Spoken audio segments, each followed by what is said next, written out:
로마서 2장 1절에서 11절. 차별이 없고 모든 사람에게 똑같이 임할 하나님의 임박한 심판. 그러므로 당신이 누구든지 남을 심판하는 자리에 앉은 사람이라면 당신에게는 변명의 여지가 없습니다. 남을 심판할 때 곧 자신도 정죄하는 것이니 심판자로 행세하는 당신도 똑같은 일을 행하기 때문입니다. 우리는 이런 일을 행하는 사람에게 하나님의 심판이 진리대로 내린다는 것을 알고 있습니다. 그런데 이런 일을 행하는 사람을 심판하는 당신 역시 똑같은 일을 행하면서도 당신이 정말로 하나님의 심판을 피할 줄로 생각합니까? 혹 당신은 하나님의 인자하심과 용납하심과 오래 참으심이 풍성함을 멸시하는 것입니까?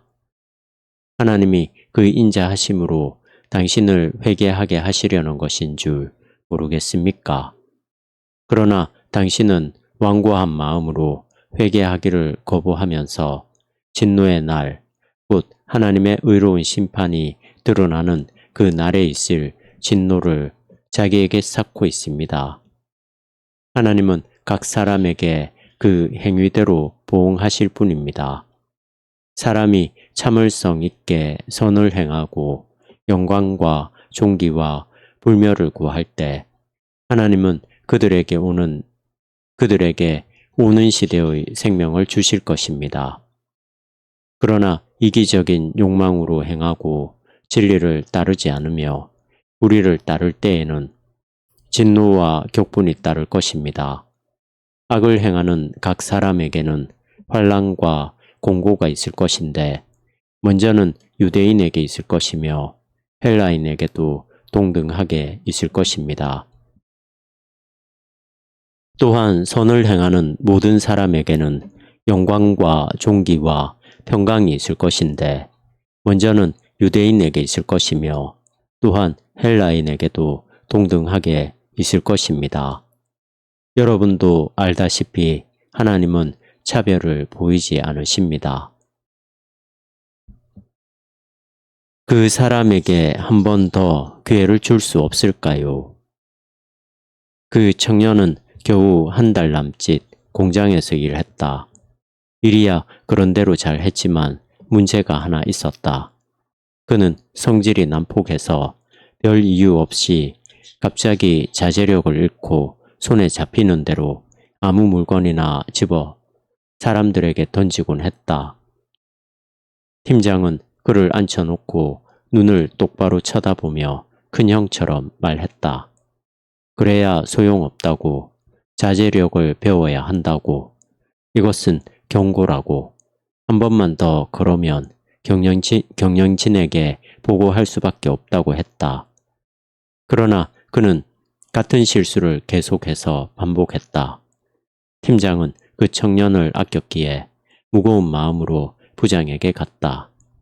부장은 자기에게 보고하지도 않은 채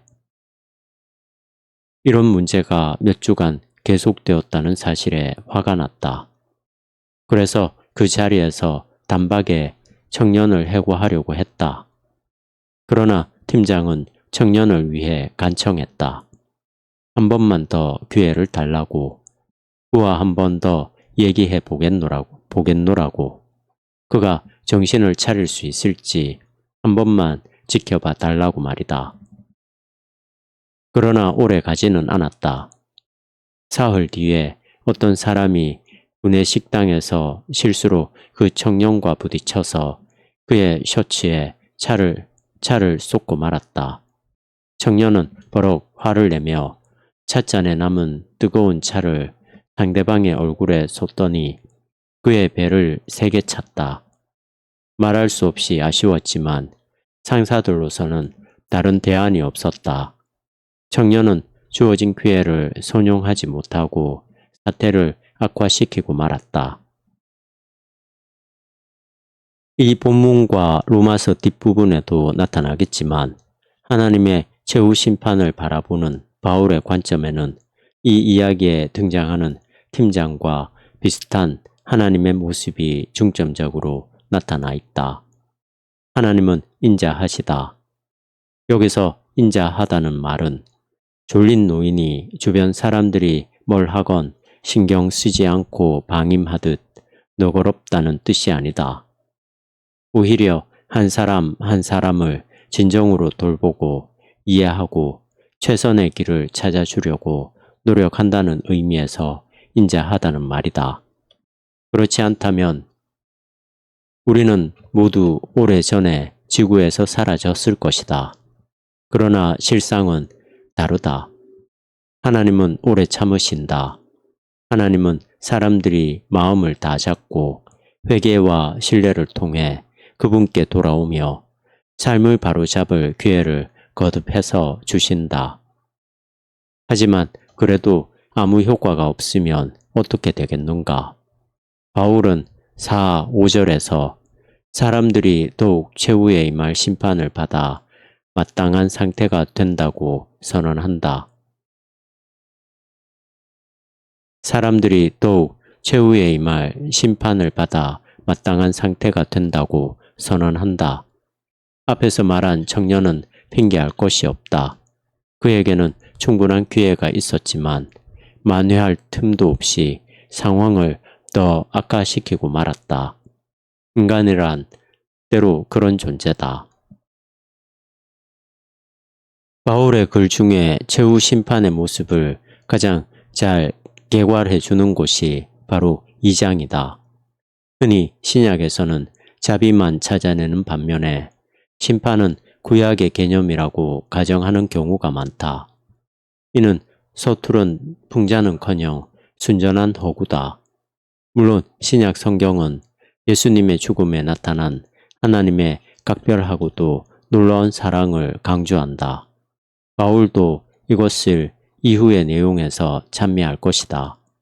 그러나 사람들이 하나님의 사랑을 계속 거부한다면 사랑의 논리에는 사랑이란 언제나 거부될 수 있다는 전제가 있다. 사람들이 하나님의 사랑을 계속 거부한다면 도리가 없다. 하나님은 선하시고 사랑 많으신 창조자로서 세상을 바로잡는 일에 전념하신다. 거기에는 인간도 포함된다. 그러나 앞에 본문에서 말한 비인간적 방식으로 사는 사람들은 재앙을 자초하고 있다. 돌아올 기회가 충분한데도 악을 고집하는 사람들은 적극적으로 재앙을 구하는 셈이다. 그렇다면 다른 대안은 없다. 이러한 심판 장면을 본다면 아무도 도덕적 우월감을 가질 수 없을 것이다. 내 책꽂이에는 바울과 거의 동시대 사람들이 쓴 책이 몇 권 꽂혀 있다. 세네카가 좋은 예다. 그는 도덕적, 철학적 문제를 깊이 사색한 후 자신이 사회 일반의 부도덕으로 여긴 것들과는 거리를 두었다. 그러나 그의 동료들은 세네카 스스로도 자신이 다른 사람들을 위해 정해놓은 규칙들을 깨뜨리는 것을 간파했다. 세네카와 고전 세계의 다른 철학자들은 혼란스러운 마음으로 이 문제를 성찰했다. 무엇이 옳은지 알면서도 그것을 행하지 못하다니 어찌 된 일인가. 이 본문은 바울이 의기양양한 이방 도덕가의 갑옷에 틈이 있음을 폭로하는 장면에서 시작한다. 물론 그 사람은 다음과 같이 말할 수도 있다. 나는 도처에 퍼져 있는 끔찍한 부도덕에 대한 고발에 충분히 동의한다. 나도 당신만큼이나 충격을 받고 소름이 끼친다. 그러나 우리 같은 사람은 다르다는 것에 당신도 동의하지 않는가?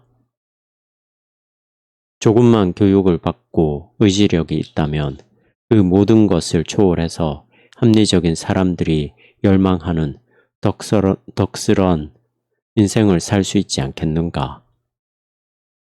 바울은 가장 신랄한 한 장면에서 전혀 그렇지 않다고 단언한다. 당신에게는 변명의 여지가 없다. 왜냐하면 그렇게도 경멸하는 불쌍하고 무지몽매한 영혼들을 심판하는 자리에 앉아 있으면서도 당신 역시 은밀하게 같은 짓을 하고 있으니 말이다. 물론 바울은 이방 도덕가들 모두가 하나같이 1장 후반부에 언급된 짓을 다 저지른다고는 생각하지 않는다. 그러나 언젠가 내가 존경하는 선생님이 말씀하셨듯이 도덕법은 유리 한 장과 같다. 한번 깨지면 되돌릴 수 없다. 소크라테스 이래로 지금까지 현명한 사상가들은 모두 다 그들이 도덕법을 반복적으로 깨뜨린다는 것을 알고 있다. 그리스와 로마의 종교나 철학 어디에도 최후 심판에 대한 교리는 없다. 그러나 이 교리가 유대교에서는 아주 중요하다. 본문에서 바울은 고대 이방 세계에 맞서 그것을 분명히 언급한다. 창조자로서 세계의 책임을 지는 하나님이 존재하시고 그분은 세계를 바로잡으실 것이다. 그리고 하나님은 엄격한 정의에 입각하여 전혀 차별 없이 행하실 것이다. 바울은 기독교 신학자로서 이러한 기본적인 유대교 교리 가운데 어떤 것도 취소하지 않는다. 실제로 최후의 심판이 있을 것이고 그 심판은 각 사람이 영위해온 삶 전체와 부합할 것이다. 때때로 그리스도인들은 믿음에 의한 징의라는 바울의 교리를 행위에 따른 최후의 심판을 폐지한다는 의미로 생각했다. 그러나 바울은 결코 그렇게 말하지 않는다. 바울 신학은 많은 전통들이 바울에 대해 생각하는 것보다 더욱 확고하다. 바울은 세계를 직접 대면하며 하나님의 정의를 말할 수 있다.